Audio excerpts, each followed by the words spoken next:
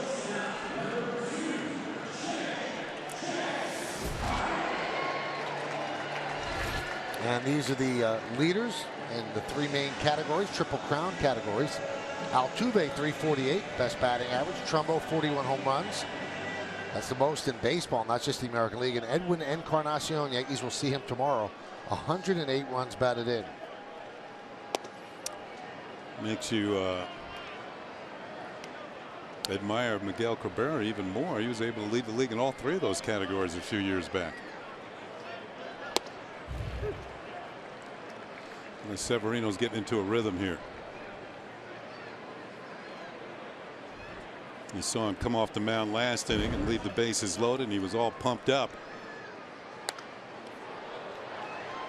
He was pretty pumped up about Torreyes' play as well. That was a very, very nice play. You know, Torreyes, he doesn't play all that often, but when he does, he makes contributions.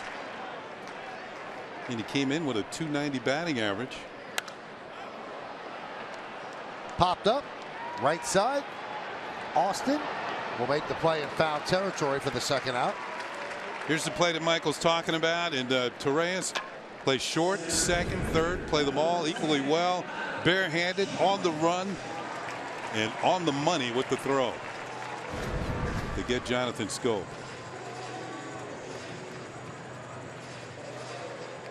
He's even spent a little time in the outfield this year, hasn't he? Just not very often. Just stick him out there for an inning or two. Here's Adam Jones, 2 for 3.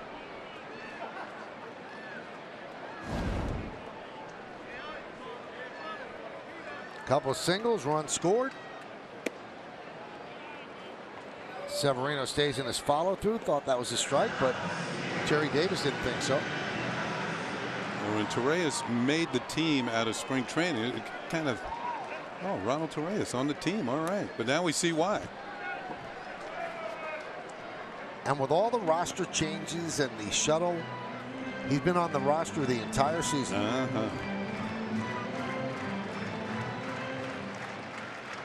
They like his preparation, the way he goes about his work, and when he gets a chance, how he performs.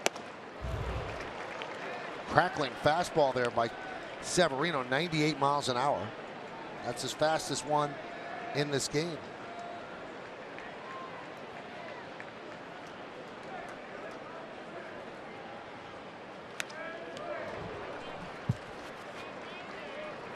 Came right back with 97. Maybe that's why Jones is able to foul it back.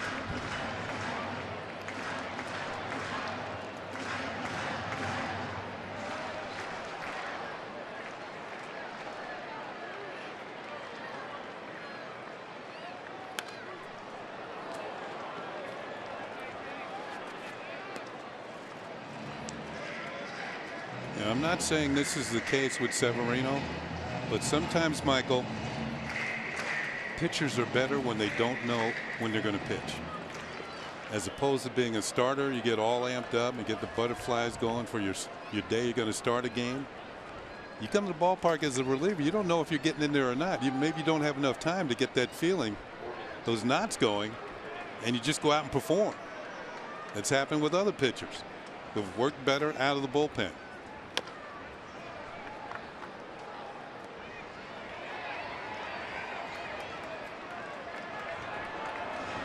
And then there are others that have this whole routine before a start, and they would be thrown off if they pitched without that routine. But some it benefits.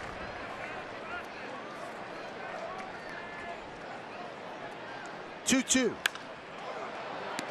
High pop-up. Shallow center. Castro's there and makes the play for the final out of a 1-2-3 inning. We go to the 7th. Yankees 4. Orioles 2 on a beautiful Sunday in Baltimore.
New York Yankees. It may not be reproduced or retransmitted in any form, and the accounts and descriptions of this game may not be disseminated without the express written consent of the New York Yankees.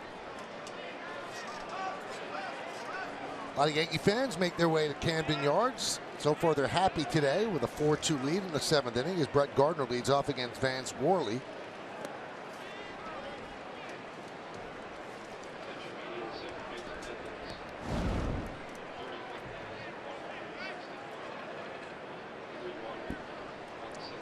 Biggest crowd of the 3-game set, 31,161 here at Camden Yards. There's a strike. Getting into the tack-on portion of the game for the Yankees. Tack on a few more runs here. Just give yourself a little more breathing room.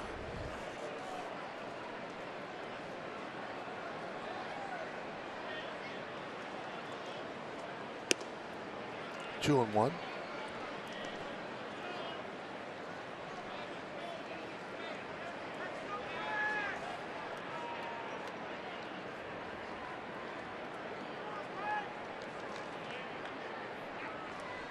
And the pitch.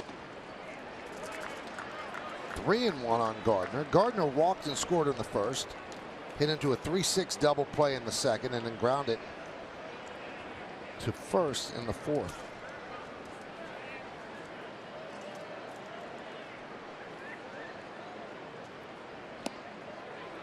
And he walks here to start the 7th.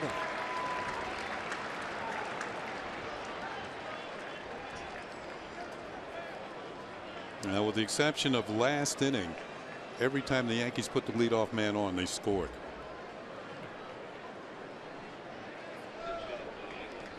And Jacoby Ellsbury is going to pinch hit for Ref Snyder.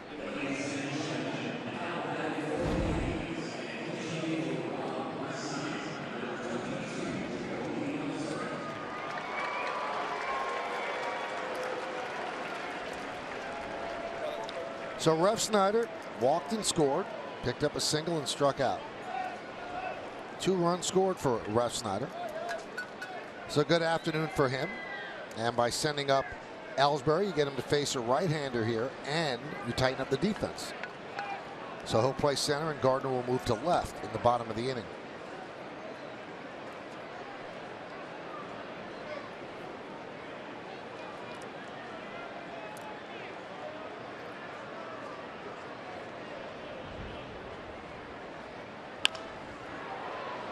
Fouled away. Tell you what, I asked Joe Girardi this in Kansas City, and he said that he doesn't see it. I think that Ellsbury has jumped on more first pitches this year than we've ever seen the previous 2 years. It's just that's why they moved him out of the leadoff spot. That's why they flipped him.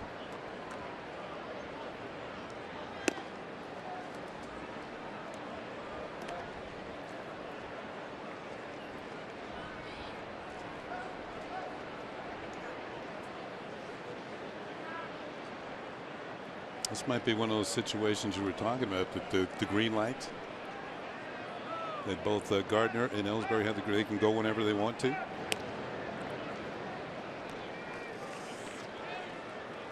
Now let's see. Gardner has 13 stolen bases, been caught twice. Yep. Ellsbury 18 stolen bases. He's been caught 8 times. That's too much. Ellsbury, he is in the top 10 though. At least he was the other day.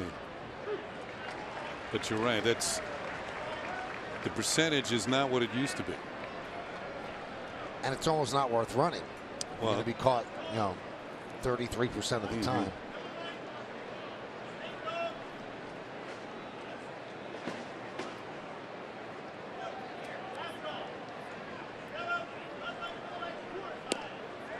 Missed outside, 2-2. It was also somewhat telling in a game that Joe Girardi very clearly after last night's game said was the biggest game of the year. Jacoby Ellsbury was not in the starting lineup. So here he is pinch hitting in the 7th for Ref Snyder.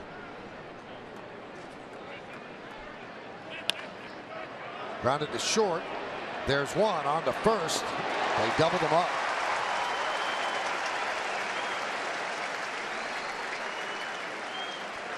Two away.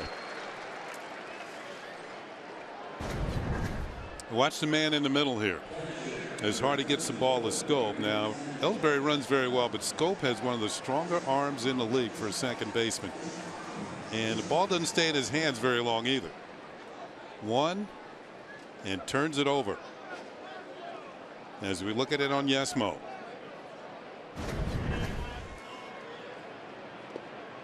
Pitch is low to Sanchez.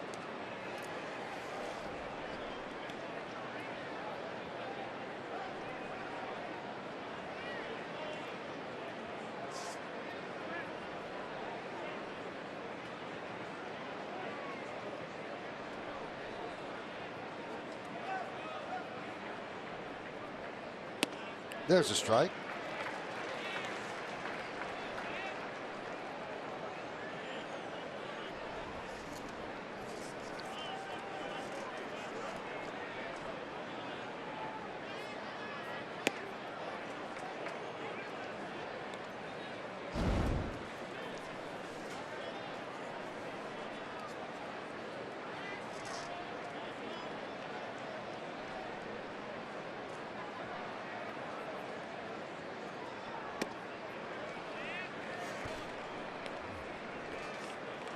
Let's see what type of pitch that Sanchez gets here. Ahead on the count, 3-1.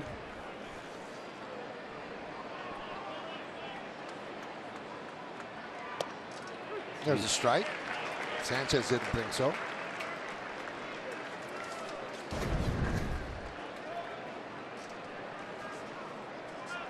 That's close.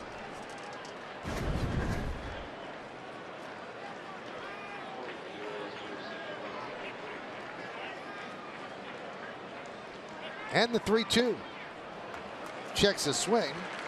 So Sanchez walks for the second time.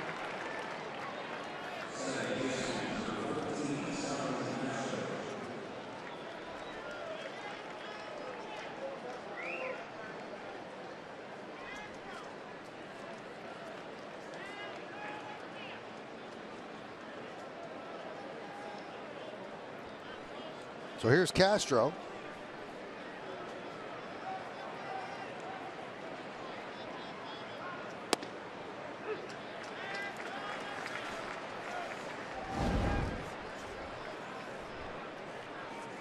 This game seems to have had starts and stops. There's no pace whatsoever to it on both sides. I think a lot of it is the product of throwing strikes. Fly ball right field. Trumbo makes the play, and that'll do it. No runs, no hits, no errors, and one man left on base at the end of 6.5. It's time for the 7th-inning stretch here in Baltimore. The Yankees lead 4-2, but we're going to stay right where we are as they honor America here at Camden Yards.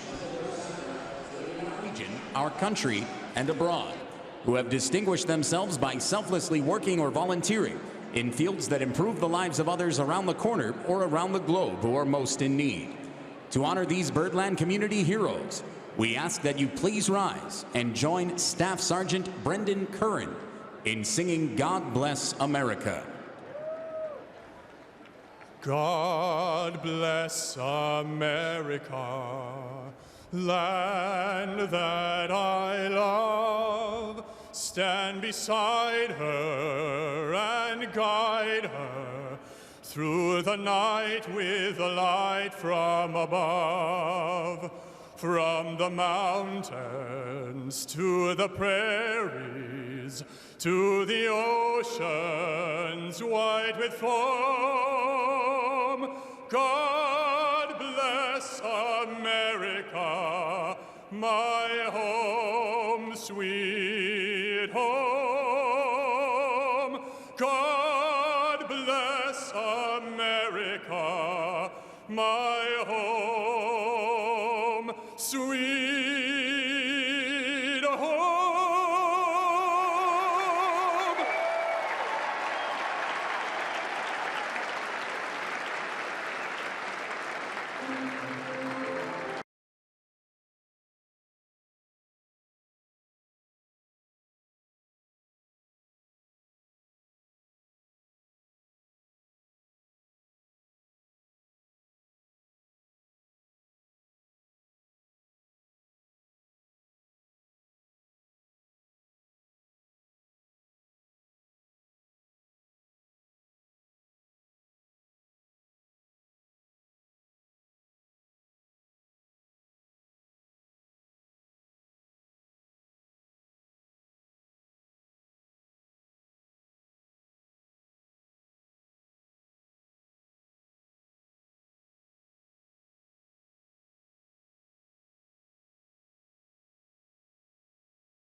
Why don't we take a look at a replay brought to you by New York Presbyterian, the official hospital of New York Yankees. Amazing things are happening here, and Severino is in line to get this win.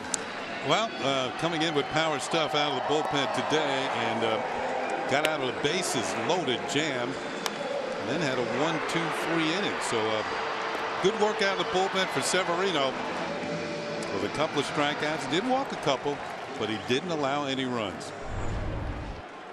And his day is done as they go to the lefty Tommy Lane, who will face Pedro Alvarez leading off here in the bottom of the 7th. Yankees lead 4-2. And the pitch is high, 1-0. GMC scoreboard, 4-6-0, leading 2-5-0. You might get the feeling Lane's only going to see one batter here. He's in there to get Alvarez.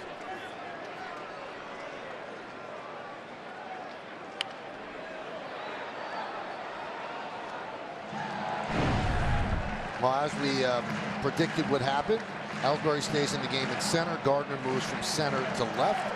Those are the numbers on Lane. Adam Warren warming up in the Yankee bullpen. And for Baltimore, Oliver Drake warming up.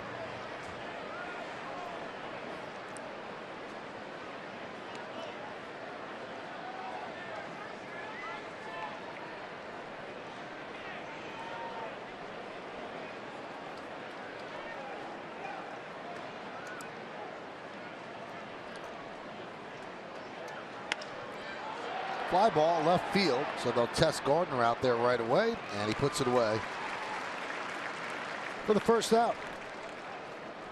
And that is it for Lane, so he came in just to face Alvarez. So now Adam Warren will come on and he'll have to face Machado and Trumbo, and Davis is after that. 1 out, bottom of the 7th. Yankees lead 4-2.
Of that 3-game set. Speaking of the Jays, the Yankees face them tomorrow at the stadium, and the starting pitcher is brought to you by Fios.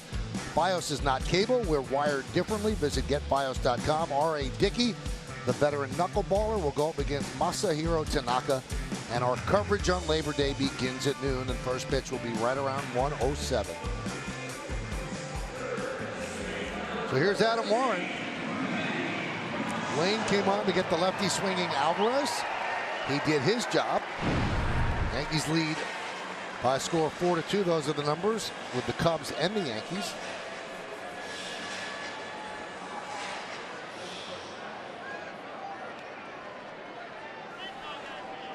Machado is 1 for 3 today.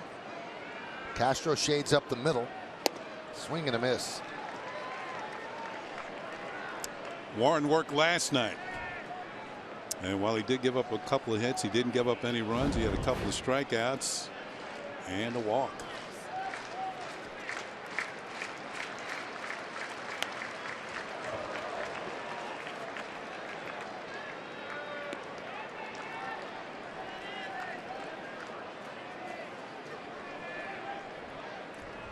Well, those numbers, it was 9 for 12 in a big spot last night, but he got them. 9 for 13 against Warren.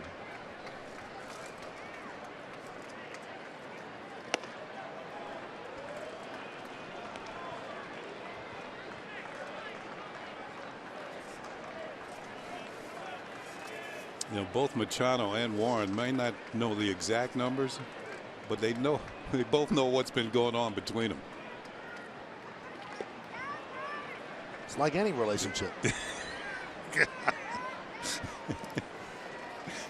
Oh, man. Might not say it, but you know what's going on. You know what's going on.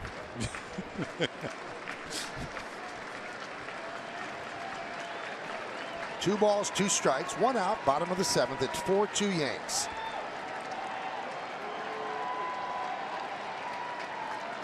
Two-two. 3-2 on Machado.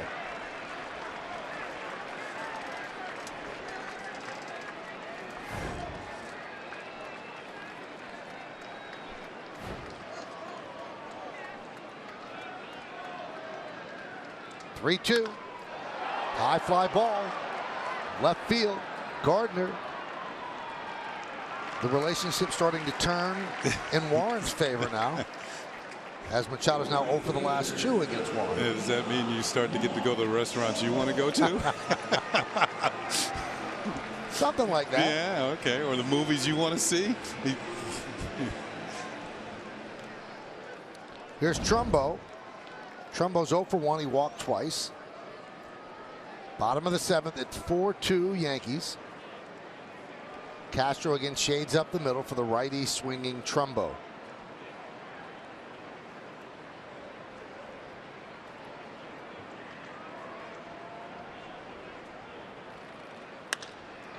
High fly ball.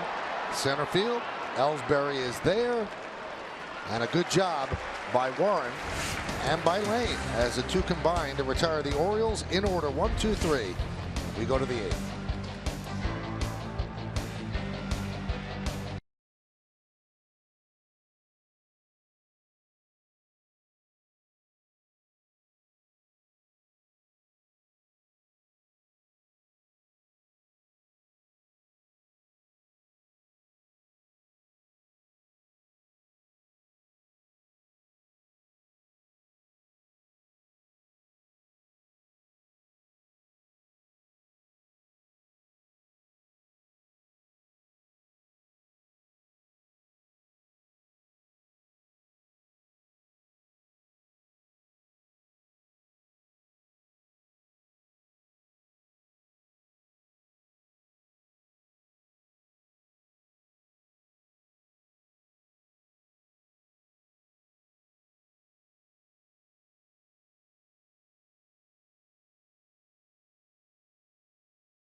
For an all-new episode of WB Mason Presents the Joe Girardi Show and go inside the mind of the manager as the Yankee skipper previews another big week of division showdowns.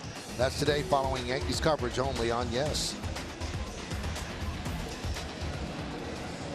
A new pitcher for the Orioles, Oliver Drake, and watching him warm up, very odd delivery. Almost seems as if he catapults the ball toward home plate. Kind of jumps at you and comes completely over the top. His best pitch is a splitter. Got a lot of movement on it.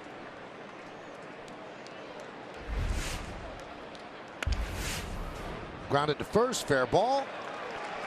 One pitch, one out on the Hyundai scoreboard. Yankees lead this one 4-2 as we start the eighth.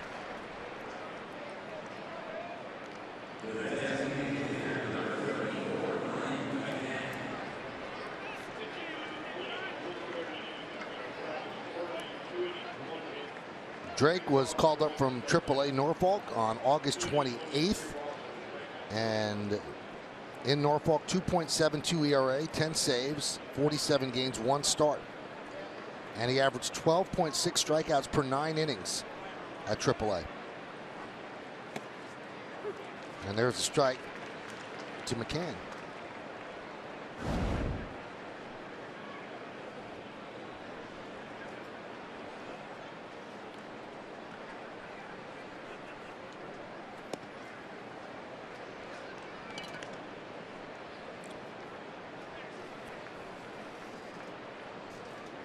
You get up there against him, maybe you want to look over a pitch or two and hoping he doesn't throw both of them for strikes just to get used to the delivery. It's funky.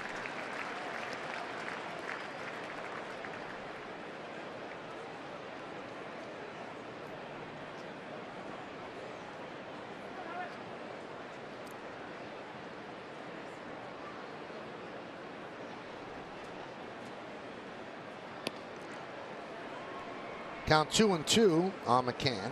McCann pinch hit for Romine in the 6th, hit a fly ball to center. Romine had a big hit in the first inning, a 2-run single, gave the Yankees a 3-0 lead, and then grounded back to the mound in the 3rd. So he was 1 for 2. Number 6 spot in the order, the DH. That one is driven deep to right center field. Going back, Trumbo. He's on the track and now comes back to the grass and makes the play. Just about any time the ball is hitting the air here with any authority, you think it's going out. I mean, this is that type of ballpark. Let's see. Looks like McCann wasn't quite convinced either. Maybe didn't get all of it. Track and now back in. I don't know if the wind carried it at all, but did look like it came back a little bit. Here's Judge. Pitches high. You got to know if McCann gets all of it, Trumbo's not going to get it. So I don't think he got it on the solid part of the bat.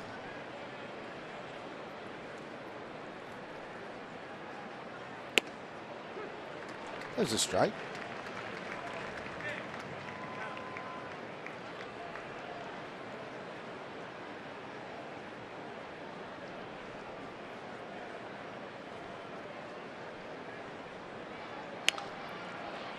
One and 2 on Judge. Judge singled his last time up.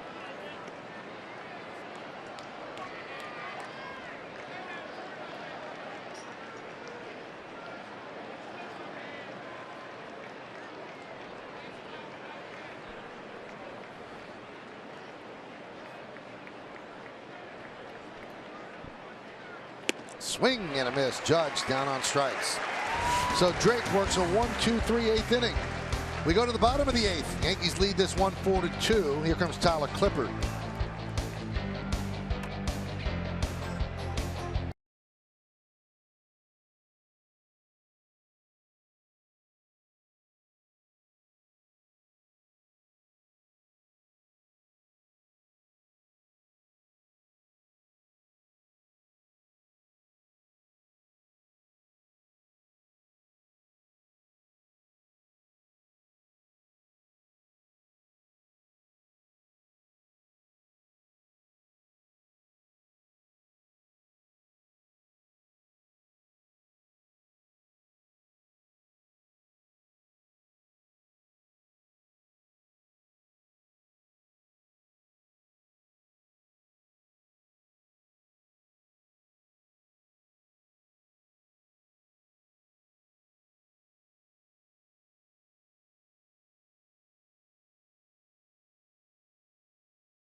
The updated episode of Yankeeography, Mariano Rivera, and celebrate the Sandman's legendary career and memorable final game. Plus, Mo reflects on his Monument Park plaque dedication last month at Yankee Stadium. So don't miss the premiere Wednesday at 11. It's only on Yes.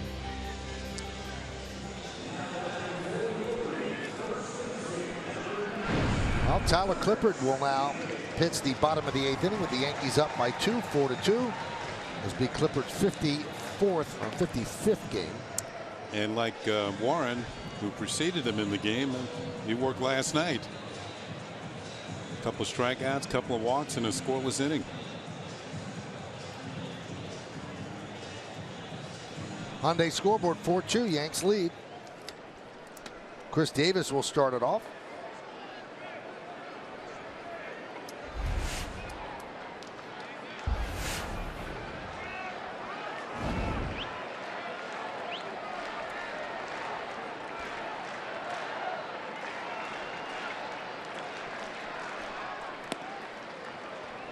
Davis came into the game 2 for his last 17, but he's 1 for 2 with a walk today. Yankees have 6 hits and the Orioles have 5. Orioles have left 8 runners on base, the Yankees 6.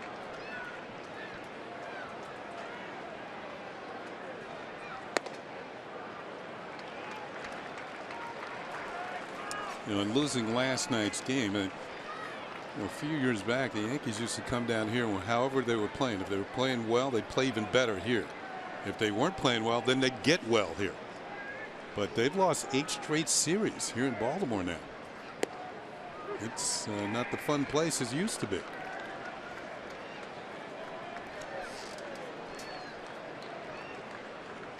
We'll make that 9 consecutive series now with last night's loss. That's 3 years of series. Yeah. That's slowed down by Clippard, and Davis will reach.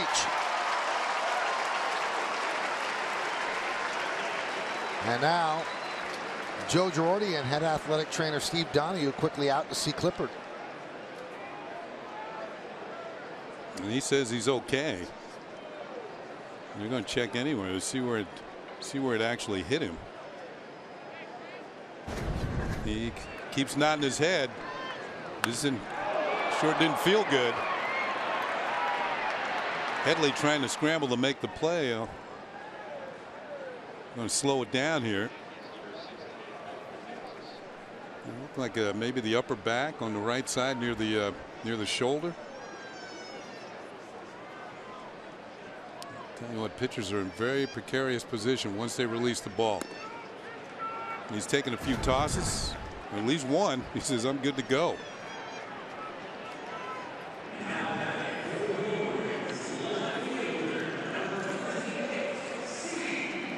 It's the first hit given up by the Yankee bullpen.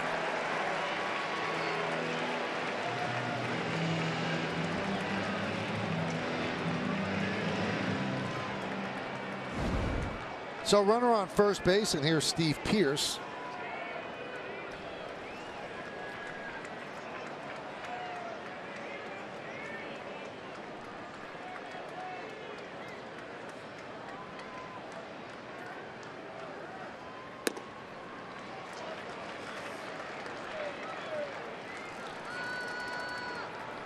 Yankees have Betances up in the bullpen already.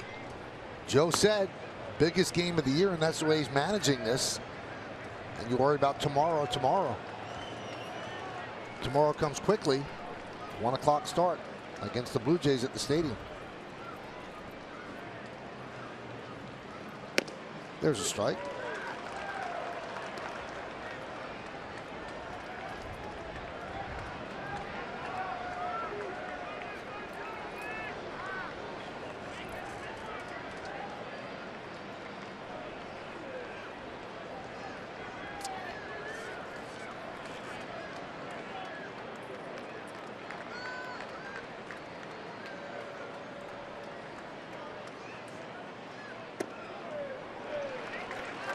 Two and one on Pearce.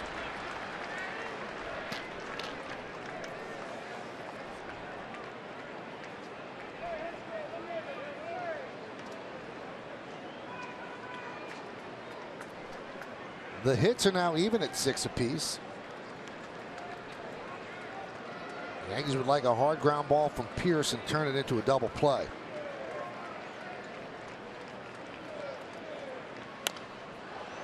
Fouled away.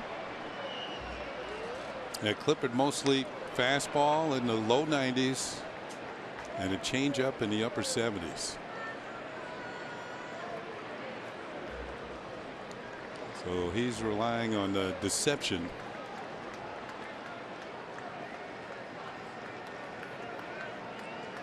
It has a very good change.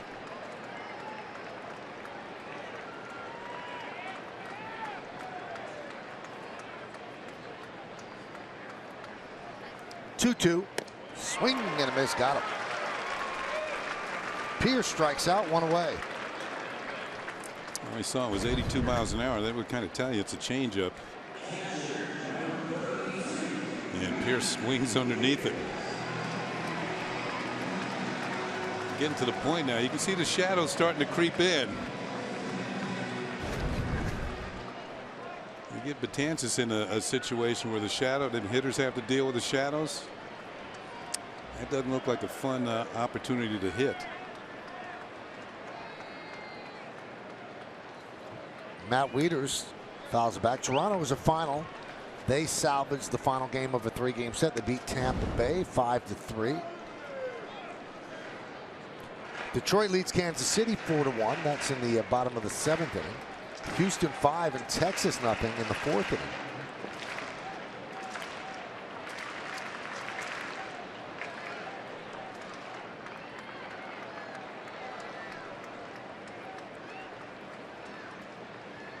The 0-1. Rip foul.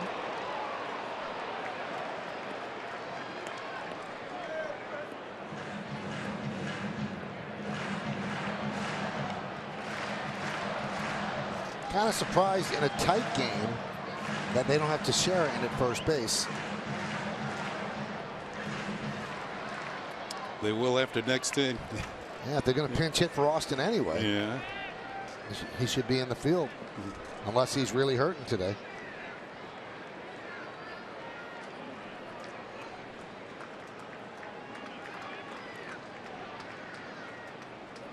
The 0-2.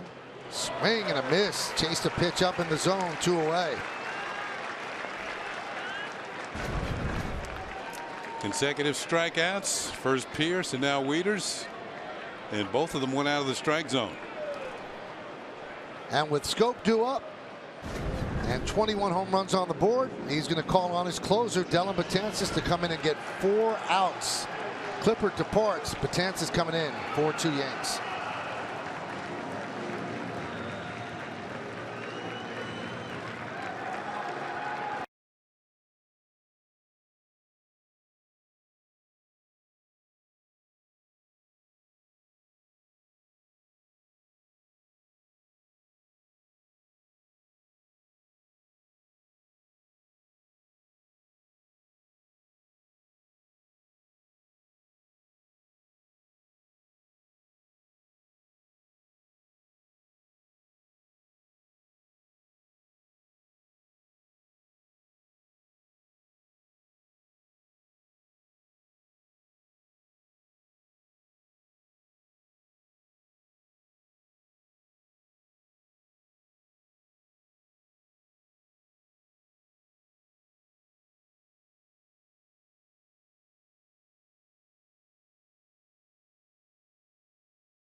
Bronx take on Josh Donaldson and the Toronto Blue Jays in a Labor Day matinee. Coverage starts at 12 noon with Audi batting practice today and then the Chevy pregame. Then join David Cohn and me for the call of this big division showdown right here on Yes and streaming live on Fox Sports Go.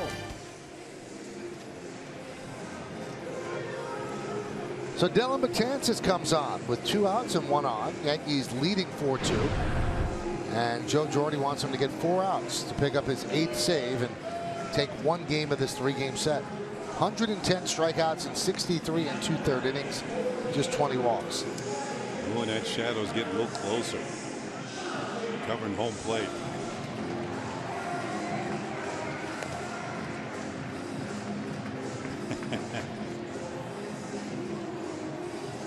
When it gets to be about right here, that's when about halfway or so, that's when the problems start.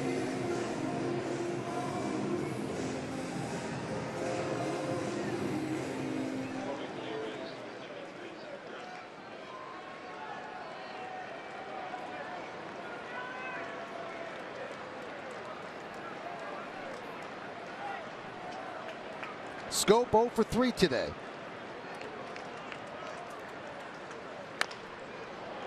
Fouls off the first pitch.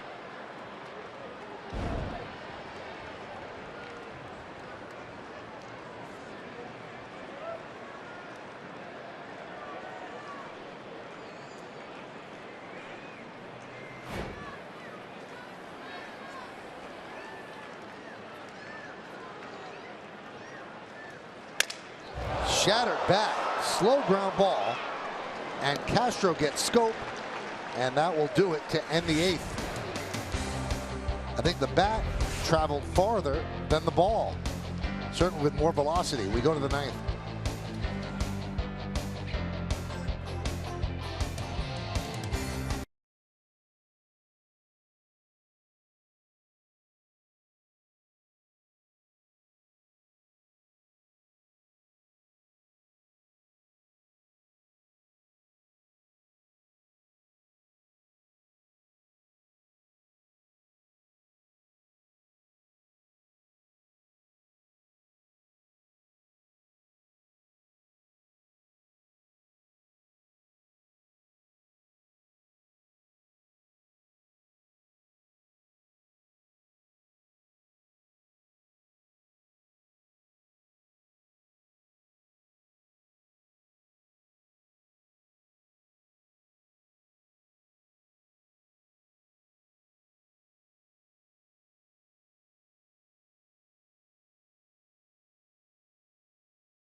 After the final out for the WB Mason postgame show, get complete analysis of today's series finale, a reaction from the clubhouse, plus scores and highlights from around the league. It's all coming up after the game, and it's only on Yes.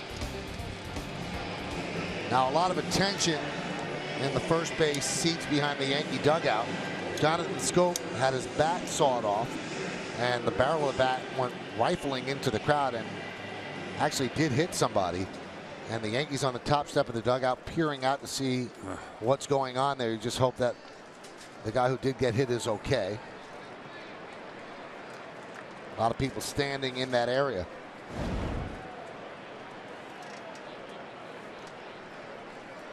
Now Tyler Austin's going to lead off the 9th inning against Oliver Drake, who pitched the 1-2-3 8th inning.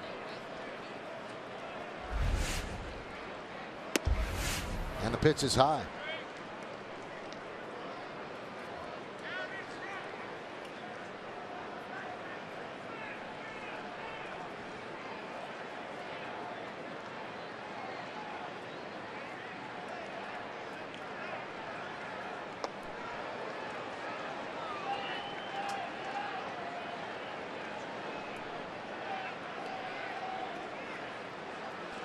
Nolan Reimold takes over in left field.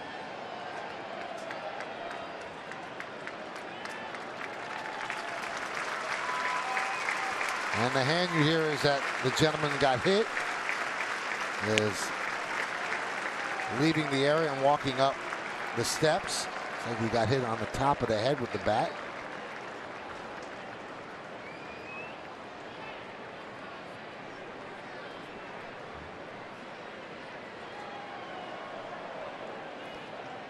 And a 2-1.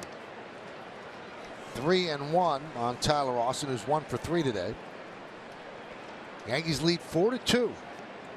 We're in the top of the 9th inning, final game of this 3-game set. And still looking for insurance runs here. And it usually starts with getting that first man on.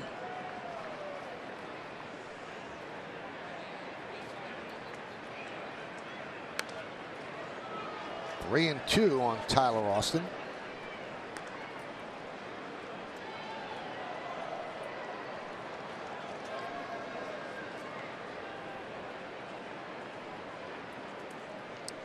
It's the left-hander Donnie Hart up in the Baltimore bullpen.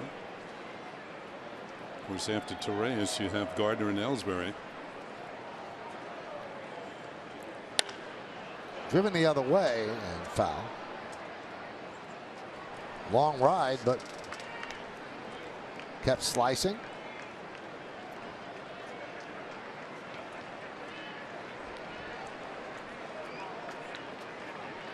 Austin grounded to short in the second, single to left in the fourth, and struck out looking in the sixth.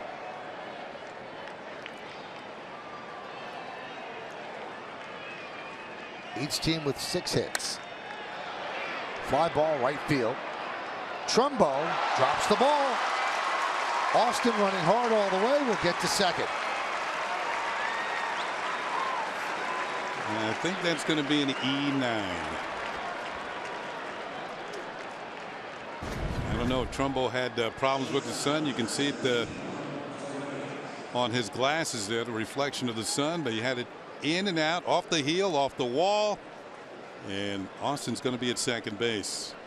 Have they scored it? Yep, E9. Yep. Should have been made. Play that should have been made. Well, Mark Trumbo has shown as a right fielder he's a great power hitter. He really does struggle in the field. I think they shy away from using him in ballparks with big right fields. Here they think they could get away with it. Yankee Stadium, the same deal. And usually when they have the lead, they put in a defensive replacement for him. But he might come up in the 9th, so Buck didn't do that. Torres fouls one off, attempting to bunt.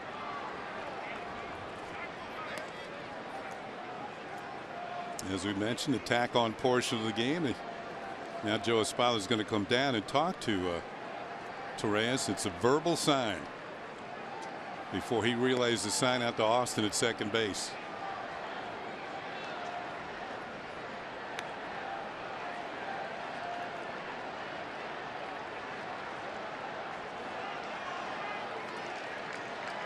Some pretty good arms out there in the outfield. Jones in center. Trumbo throws well and right.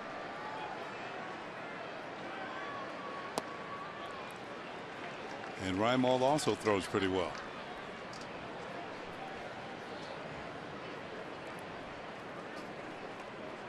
Kansas City has moved ahead of Detroit 5-4, bottom of the 7th inning.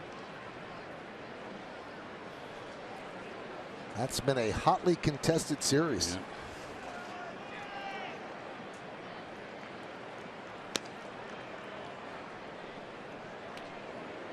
Davison on the grass at third, or at first, Machado at third.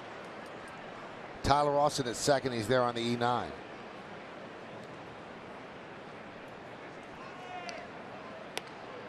And a bunt. It's a good bunt. So the sacrifice successful. You score at 1-4. Now moving to third is Austin. That's another thing about being a role player. When called upon to do things like pinch run or bunt, steal bases, you got to be able to do it. You got to have be a multifaceted player who's able to come off the bench and play several positions, and that's what Torres can do.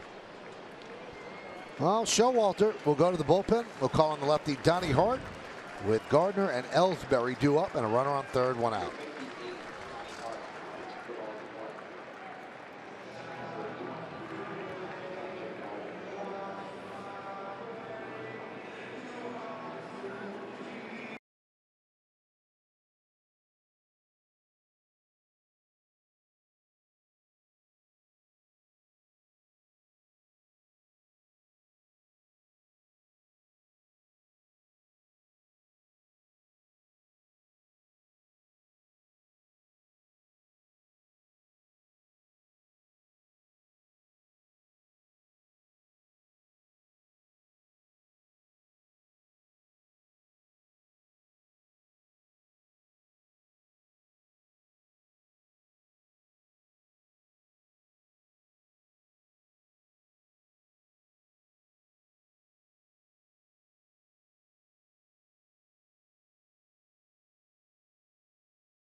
Super Frank Lampard leads first place NYCFC into battle with the New England Revolution as they look for another exciting victory over an Eastern Conference rival. Watch NYCFC presented by Etihad Airways next Saturday at 8, following Yankees coverage only on Yes. Why is he Super Frank Lampard? He scored 11 goals in his last 13 games. And NYCFC has really become one of the most exciting teams in MLS as they surge toward their first ever playoff appearance. You can see the numbers on Donnie Hart, the left-hander coming out of the bullpen. Done a very good job. Has not allowed any of his any runs to score, but now he's trying to hold the runner at third. That runner, of course, is not his responsibility. It's an inherited run.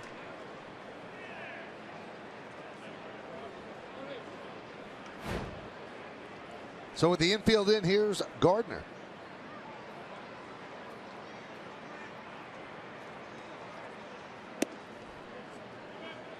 Now, Hart has done an excellent job against left-handers, and you can see why with his delivery.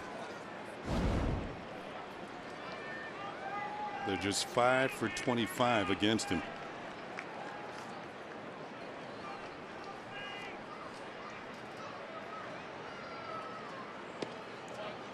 Two and 0. He's not a hard thrower.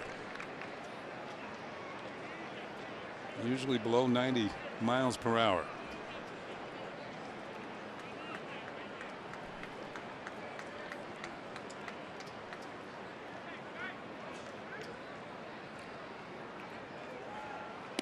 Showalter is a big fan of Hart. He said the guy has no fear. He said I saw that from the very first time that I took a look, and you know, managers see that. He said he goes out on the mound and he wants to face the best hitter. He's fearless out there. 2-1.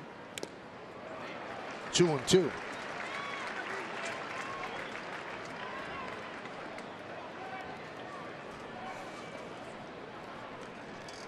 It's funny, Kenny, some guys like Hart that doesn't have, you know, they don't have top flight stuff. They're fearless, and then guys that throw 99 sometimes have a lot of fear. He can't get the ball over the plate. Yep.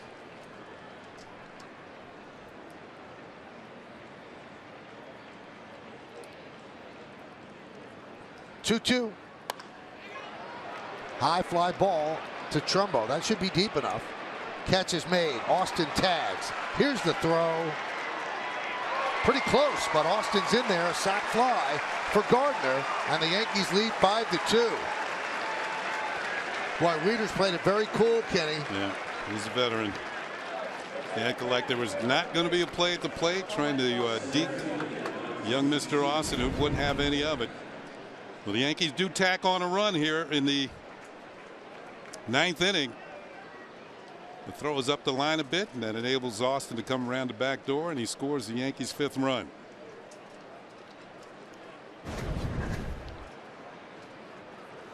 Big insurance run. Here's Jacoby Ellsbury. Popped up behind the plate. Wieters runs out of room.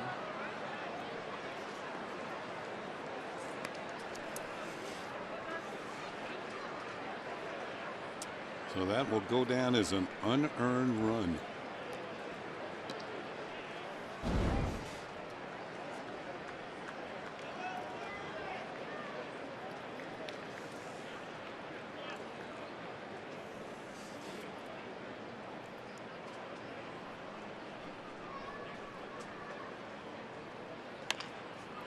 Soft ground ball to second. Scope will get Ellsbury, and that'll do it. But the Yankees get a run. No hits. One huge error. Nobody left. We go to the bottom of the 9th.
This Sunday game here at Camden Yards, and we'll take a look at the Land Rover drive of the game. Let's go back to the first inning. Austin Romine at the plate, and he's going to power this one through in the left field. Scores 2 runs, gave the Yankees a 3-0 lead at the time, and right now they lead by 3. It's 5-2 here in the bottom of the 9th inning. That's our Land Rover drive of the game. Dylan Betances came on to get the final out of the 8th, and now we'll try to get the final 3 outs of the game.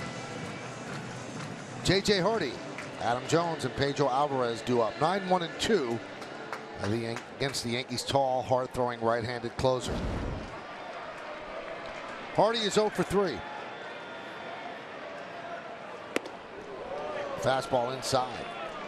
And there's that shadow just about halfway.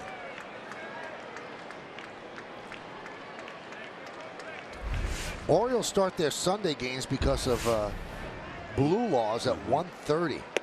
Most teams started at 1:05. And Kenny, when you played, they started the games at 2, right? 2 o'clock. And you know where that really created problems was the NFL games.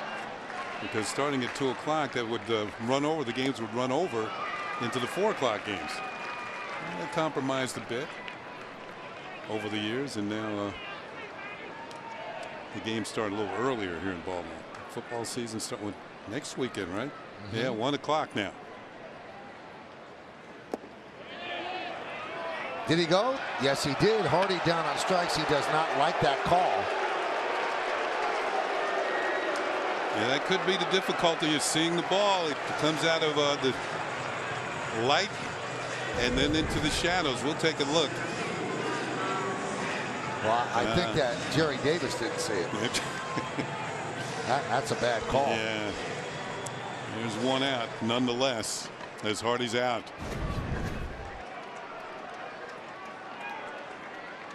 Can't argue balls and strikes. Automatic ejection. You don't have to like it, but you can't argue it. Adam Jones spins away from a breaking ball. He is 2 for 4 today. A couple of singles, run scored, a ground ball and a fly ball to center. The grounder was the 3rd.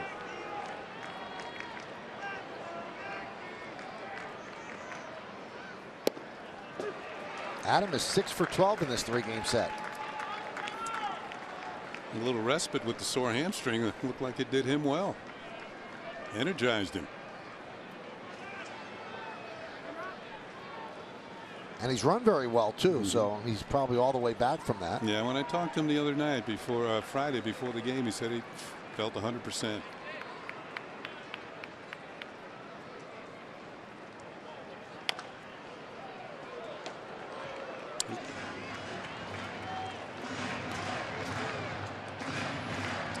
Jones is the all-time leader at Camden Yards in runs batted in and extra base hits. One of the better trades the Orioles ever made. Getting him from Seattle along with Chris Tillman. Swing and a miss. And the O's are down to their final out. A down and away slider. That even in the best of times in terms of vision is tough to hit.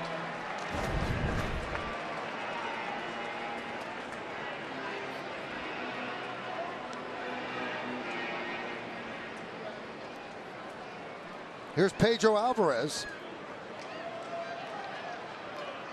He's driven in one of the 2 runs for the O's, a double that scored Jones in the 5th. A ground out by Pierce was the other RBI, scoring Trumbo in the 4th. It's up to the official score, but in all likelihood, Severino will get the win. He took over for Pineda. The bullpen's done a very good job. Fly ball, left center, long run for Ellsbury, and he makes the play, and the Yankees win. Ellsbury covered a lot of ground and ate it up for the final out of the game, and the Yankees, who were shut out the first 2 games of this series, come back to win the final game by a score of 3-2 and head home for an afternoon game against the first-place Blue Jays tomorrow. There's the reaction from the Yankee dugout as they salvage the final game of this series. And headed to another big series at home against Toronto tomorrow afternoon. Well, they are all big, and except for the Dodger games, are all against division opponents. We have so much more to do from here at Camden Yards. We're going to break down the 5-2 Yankee victory, but first we go back to the studio where Bob Lorenz and David Cohn are going to set the table for the rest of the day. Guys?